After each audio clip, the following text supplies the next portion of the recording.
Soekarno was born in 1901 in Java, the dominant Indonesian island. He grew up under the demeaning rule of Dutch colonialism.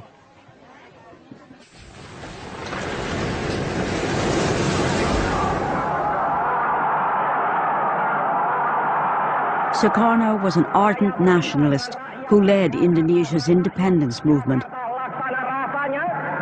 He became president of the new Republic of Indonesia in 1949. Belum ada yang menandingi Soekarno sampai sekarang. Dialah yang mengerti nasion Indonesia itu. Karena itu juga Soekarno lah yang tidak jemu-jemunya menganjurkan tentang nation and character building.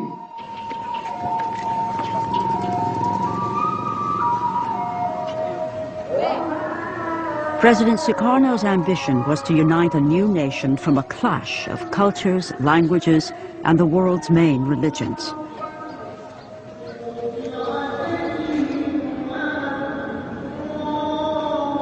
Indonesia is the fourth most populous nation on earth and the world's largest Muslim community.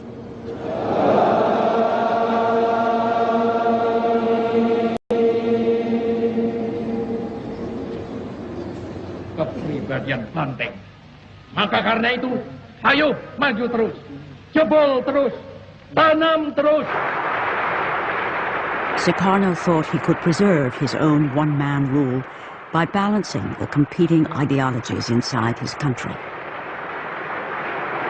I tolerate all ideologies. The nationalist ideologies, the religious ideologies, the communist ideologies. So far, they are not making trouble or damage to the Indonesian state. Sukarno's balancing act might have succeeded indefinitely if the Cold War hadn't been raging outside Indonesia, where the domino theory held sway. Here's Indochina. If Indochina falls, Thailand is put in almost impossible position. The same is true of Malaya with its rubber and tin. The same is true of Indonesia. If this whole part of Southeast Asia goes under communist domination or communist influence, Japan must inevitably be oriented toward the communist regime. America says welcome in a big way to President Soekarno. Vice President Nixon and State Secretary Dulles are on hand at Washington's National Airport. As leader of the highly strategic Indonesian domino, Soekarno was courted by leaders on both sides of the Cold War. He attempted a policy of neutrality, believing this was the best way for his young nation to gain assistance from East and West. May God give us, America and Indonesia, the best friendship which has ever existed between two nations.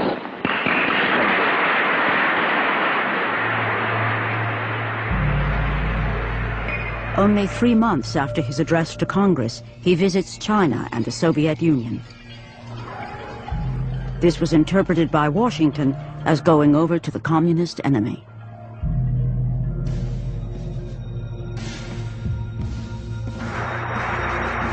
The United States becomes even more alarmed by the success of the Indonesian Communist Party in 1957 elections. Indonesia is now seen as a questionable ally.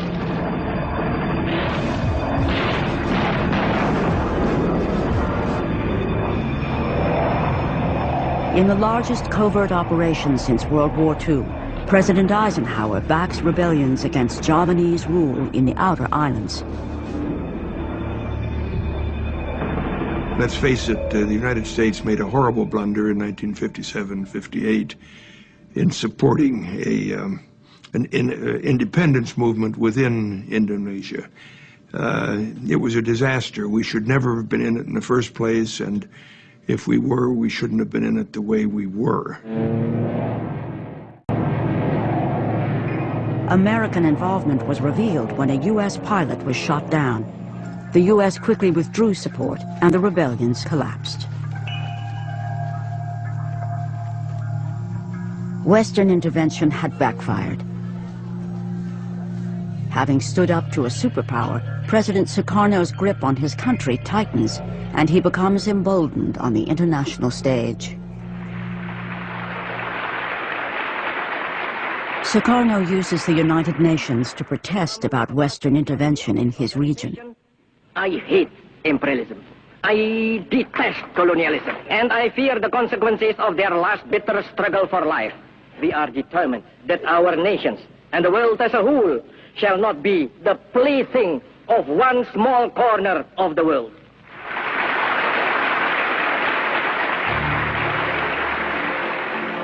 Shortly afterwards, Britain moves to form the new state of Malaysia on Indonesia's border. Soekarno is not consulted.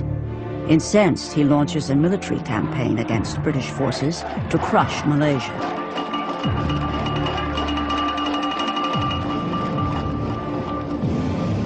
Britain's top propaganda specialist, Norman Reddaway, is sent to Singapore to take charge of Britain's propaganda war.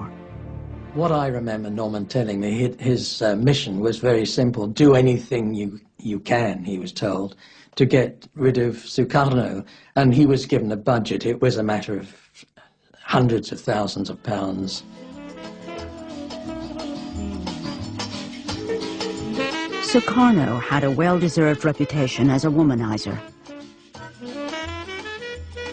The CIA had tried to undermine him in the eyes of his people by producing a pornographic film with a body double wearing a Soekarno mask.